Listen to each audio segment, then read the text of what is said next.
Sat Nam Maharaj here, and happy, happy full moon. Today the sun is at 12 degrees Aries and the moon is at 12 degrees Libra. So there's so much chaos and stuff, and we don't even want to go there. The good news is Libra's coming in. Libra's a peacemaker. Libra's about the balance. Libra is about relationship. Libra is like, could we have a conversation about this? And what's also in the mix, yes, we've got a lot of Aries. We're going to talk about that later on in the week. But right now, what I really want to talk about is Jupiter in Cancer, the big mother in Jupiter, expanding our wisdom, expanding our bravery, expanding good luck as we open up our hearts and know we are a human family. Right up there with the Libra sun is Makey in Libra at 11 degrees, asking us, can we become more self-sufficient? Are we ready to embrace a new power? Are we ready to stand together as a people in a new and exciting way? This month of April is one of the most exciting, energetic months. And one of the things that can really help us at a time like this is to know that this time in life, according to astrology, according to the Holy Scriptures, and just about every spiritual path and religion, was the breakdown of our current civilization. And, I think it's going to surprise you how it's not going to be as horrible. I mean, it is horrible right now. War is horrible. Death is horrible. But some of the things that are breaking down, the way we look at money, the way we look at each other, the way we have our borders, the way we want to divide everything up, and yet we are intrinsically connected, is changing. And there's this since 2012, there has been this energy of changing timelines, upgrading consciousness, meditating, breath work, all of this coming together. And with this Aries and Libra event, it is about put your words and your thoughts where your heart is. What do you know to be true? And part of knowing what you want, knowing what is to be true is being able to imagine it. One of the things that I see so much in our spiritual community is a lot of lip service to, I believe in oneness, I believe in unity consciousness, I believe in the quantum field, I believe that my thoughts are creating my reality, and yet I see so many of us yogis and meditators spending way too much time in the war energy, in the darkness energy, in the persecution of this leader and that leader. It's not that they're not wrong. It's not that we don't want it to be different, because we do, right? But at the same time, we know, if we believe in the quantum field, if we believe that gratitude is the elixir to take us higher, if we know that our thoughts are creating our reality, then why aren't we imagining the best? Why aren't we imagining these wars coming to an end? Why aren't we imagining, I don't know, sometimes, y'all, aliens would be good.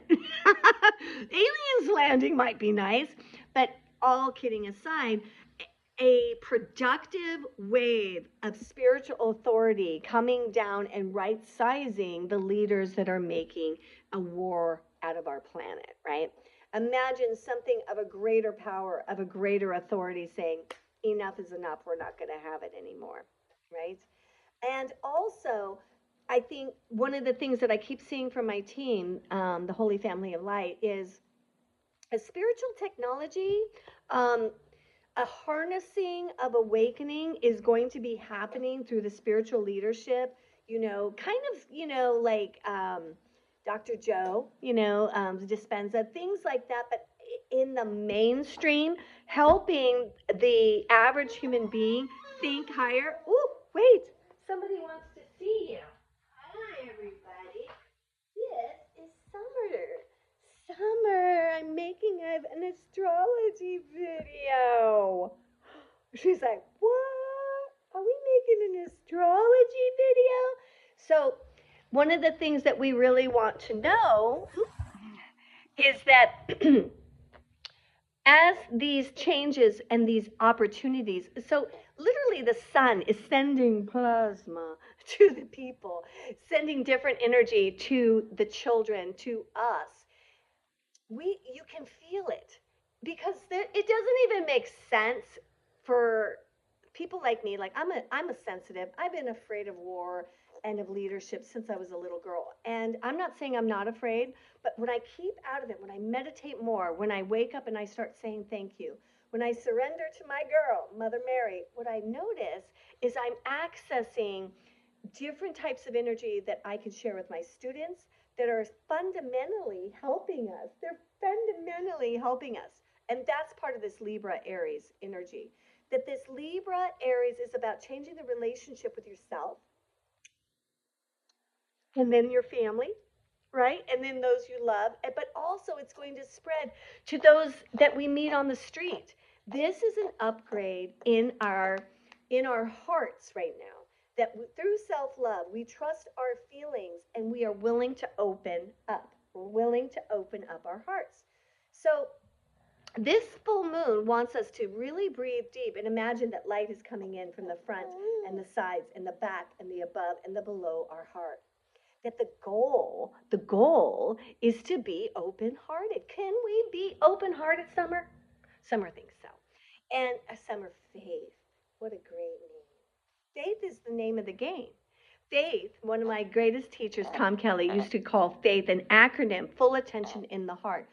Be in your heart. Even when you are taking in some of the warring energy, open your heart. Be grateful that it could end soon. Be grateful that you have love and healing. Be grateful that you have the wherewithal to send love and healing.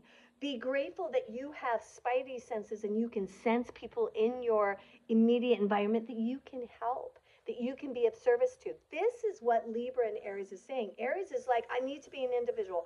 This is a spiritual individual awakening. Why? Why? Why is that? Because Neptune, the spiritual God energy, is in Aries. It's in Aries. Isn't that awesome? And Saturn is giving us the discipline to what does a spiritual awakened hero look like, right? Saturn's like, well, you got to meditate. Well, you need to journal. It's giving us, I don't want to call it duties and tasks. What's a better way? Disciplines. That's what Saturn does. It's a great teacher.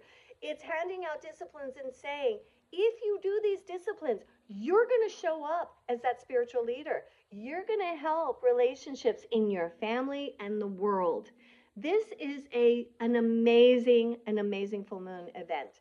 And it's leading into Easter. So Easter is a lunar holiday. What does that mean? It is governed by the Divine Mother. Always Easter comes after the full moon, after the equinox. So the equinox brings in the sun, it brings in that cardinal energy to change directions, and then the moon puts an exclamation point on it and says, yay, let's do Easter. Easter this year has been noted by so many spiritual amazing teachers saying that Regulus is going to come and sit like a pearl in the paws of the Sphinx. And when that happens, Our Lady, she's going to make an appearance in the Middle East. Could you imagine? Why don't we imagine it? We imagine our Divine Mother coming down and saying, boys, enough is enough. And we have a moment of peace and a redirection that is so needed. These are volatile times, but they're also awakening times. Don't be afraid to have joy. Don't be afraid to enjoy waking up. Don't be afraid to spend times with those you love and nourish yourself during this full moon, because with Libra there is an upgrade in believing deeper in yourself to benefit your your relationships. As an astrologer, I always feel like we get it first.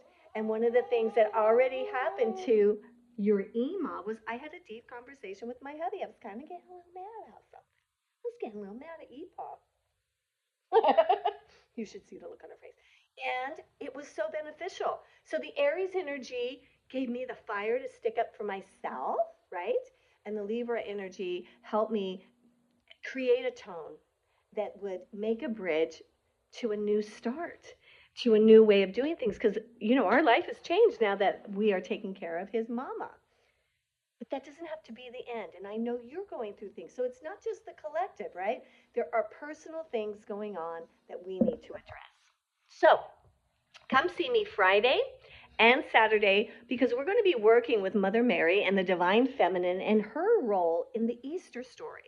We all get a lot of Yeshua, and that's awesome, right? But I want to talk about the Divine Feminine and how she sets the whole thing up. She carries the energy through, and she is the light that really gives this gift of Easter, of resurrection, to us. Resurrection, Yogi Bhajan used to say, is something we need to do every day. We'll talk about that in class. Satnam, have the best day.